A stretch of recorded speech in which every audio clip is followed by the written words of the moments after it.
So this is the first Friday that we did not receive a console mod drop in Baldur's Gate 3, but I just want to provide some updates and a little bit of positivity because we got a lot of really cool things that were added recently to the in-game mod manager, such as lightsabers, which I did not think would actually come to the in-game mod manager. We also have what a lot of people have been asking for with an increased difficulty mod with the Tactician Enhanced. This is made by the creator of the increased party size mod.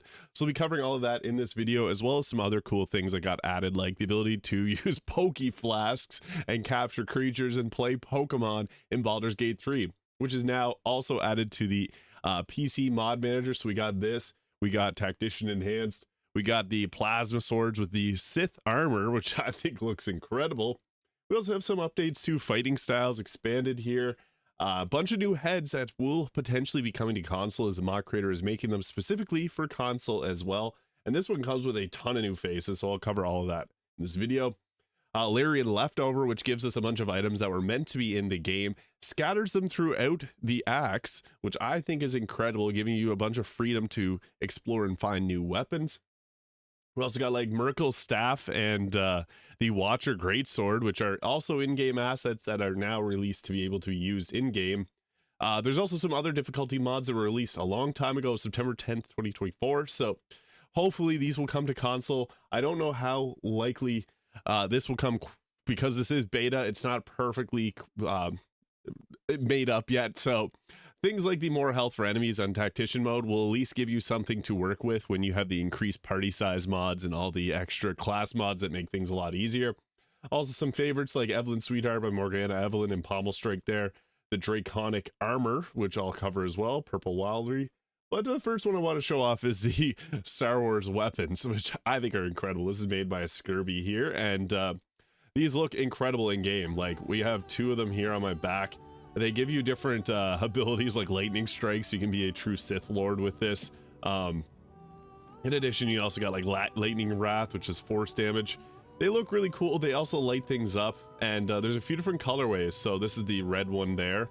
You can create multiple copies of this using the cheater's ring. So if you want your full team to be Sith Lords, you can go that route. So inside this backpack, the Dark Set backpack, it comes with different ones like the prismatic lightsaber, so we'll just give you an appearance what that looks like. Doesn't really look like colorful, it's just like a white light there, so I don't know. I think it's nice to have different options for those. So that's one of them there. We also got ourselves the Lightsaber Dark. So yeah, interesting. Then we got the Dark Saber Dark, so similar to the red one, but just with the dark blade. Could look pretty cool. And then the Prismatic Saber Dark as well. So this one again just looks like white to me. So yeah, it's pretty cool. It also comes with a bunch of armor here, and the armor levels up as you level up, so you can kind of play Star Wars Knights of the Old Republic in Baldur's Gate 3. That is cool. So I'm a fan of this one. I like any new weapon mods, especially weapons that are very iconic. Like I know a lot of people are talking about the Dragon Slayer Greatsword here, which potentially will come to console down the road. But lightsabers, heck yeah. You also see that empty Poke Flask, but we'll get to that in a moment. I want to show off some of the face mods that we got here. So there's been a bunch being added consistently to the in-game mod manager. And what's nice about that is we've seen with Seraphina's face mod that there's going to be a lot of them coming to console eventually. So look at this huge list of faces that I got. I had to remove a bunch because there was just too many to choose from. But this down is the new face mod that I was showing off here. So Louette's new heads mod, you can see here, made by Loulette. And there is a ton of them for all different races here. And there's also male face mods, which I'll show off too, because I usually play a girl character here after my first playthrough. I just want a little disclaimer there. I did a character that looked like myself. I didn't love playing Baldur's Gate 3, trying to picture myself, and it's almost fun just to play and get to know the characters. But yeah, that's what the male faces look like. And for the girl faces, we got a few different ones here. So some of them are different variations of the same face. So there's the blue, here's the Charlie face, Charlie Brows, Charlie Brown, Lilu. So they do look a little different. I'm playing as a drow right now, and that obviously causes some issues with how the faces look. But if you play a human, they do look a little bit more like what you see on the images here.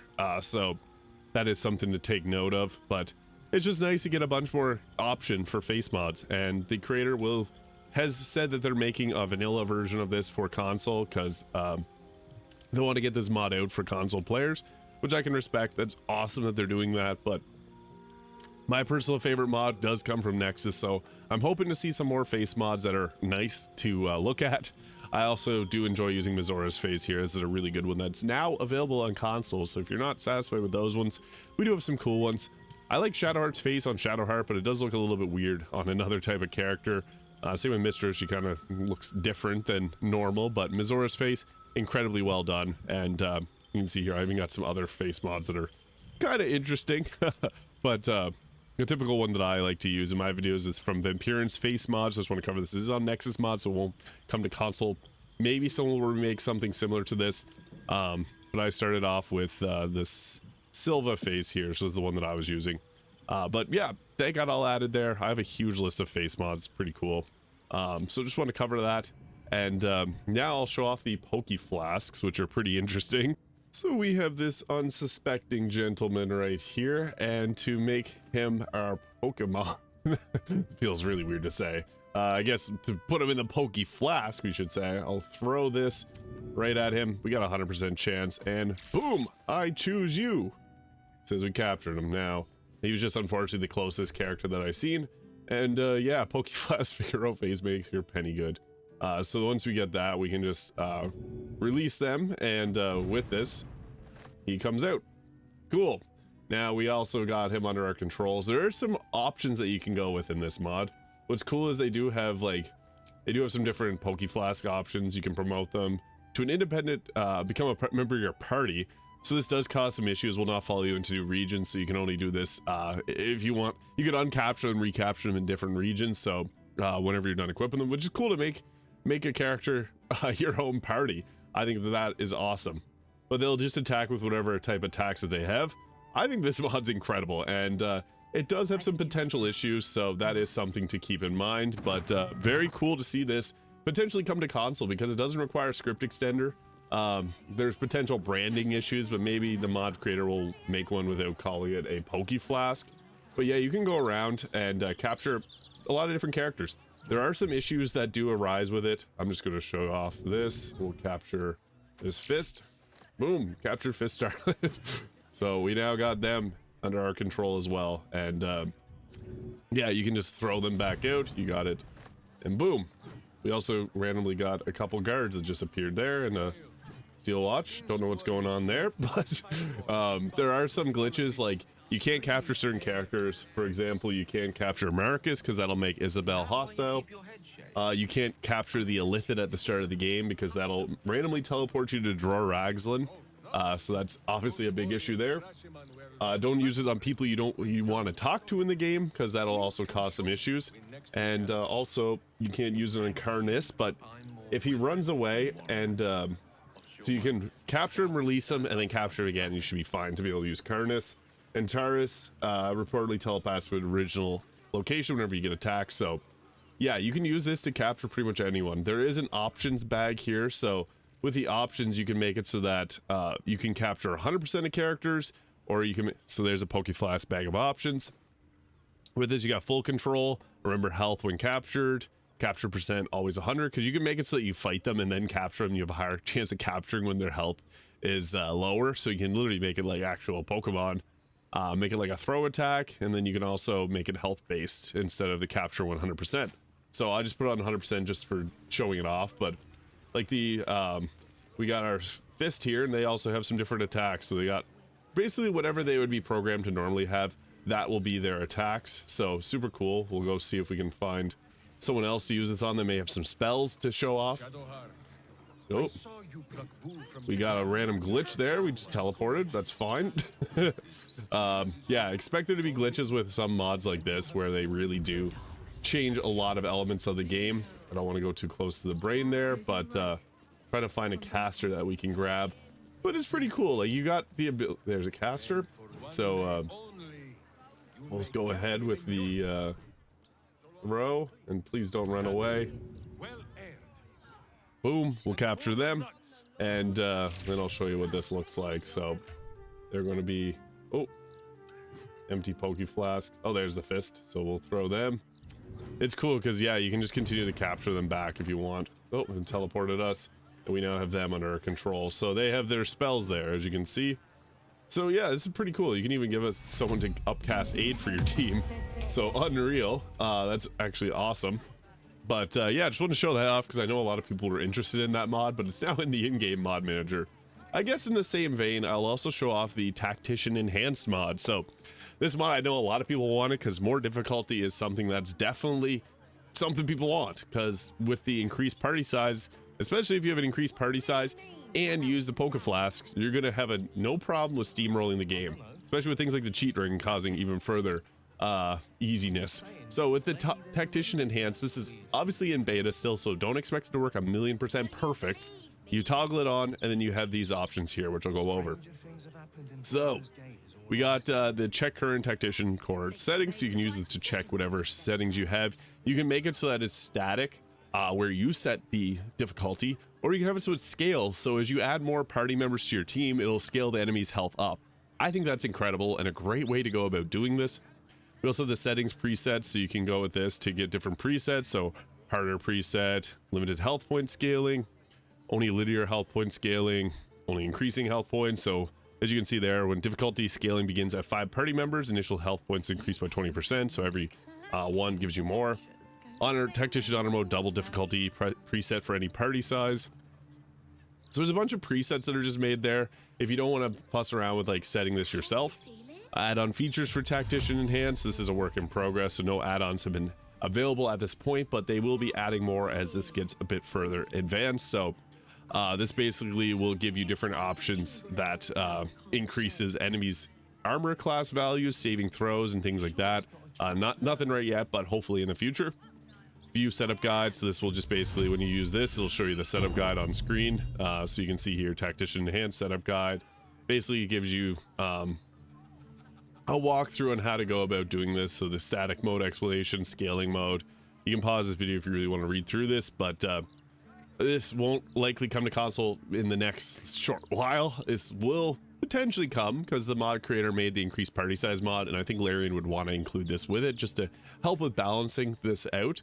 But there's hit point scaling, so you can see every party member will increase enemies' health point scaling by 20%, depending on what preset you use. So like 8 party members gives the team or the enemies 120% health scaling and things like that. So that's really cool. I think that it's incredible. Just to like, I'll just go close that all down. But then there's also some core settings, so you can go between static and scaling mode, configure your static mode or configure your scaling mode. So we just go with that there, and it'll pop up. Would you like to begin in scaling mode? So I want to start scaling at 5 members. And then you can choose yourself. I want difficulty scaling to be at this value. Add +1 party member. Add +1 party member. And would you like initial health point increase? This is an extra health point increase to receive on top of the scaling that you give. And keep in mind that enemies will always receive this buff even when you have a few party members. So you can use this to further increase enemy scaling. Before any additional scaling takes place, enemies will start with initial health point increase of 5%, or you can give it 10, or you can, like, you know, continue to increase that scaling. And then it'll further scale once you add members to your party. This is an incredible mod. I think this is really nice. I will do a video going further in depth into this because I know a lot of people want to see it. But yeah, this is awesome to see. So I just want to get out of this. Get 2 additional actions. Makes this obviously a lot harder. Get additional bonus actions. If you want enemy health points to not increase any further when they receive an extra action. Every time difficulty scales up. Yeah, it's incredible. There's lots of detail that went into this mod. So yeah, this is incredible. Made by Pixel Bytes. They also made the mod to increase the party size. They've done a lot of great things for the in-game mod manager in the future of Baldur's Gate 3. So shouts out to Pixel Bytes for that. That was just huge. Not sure when this will get released to console because it is a beta release on PC.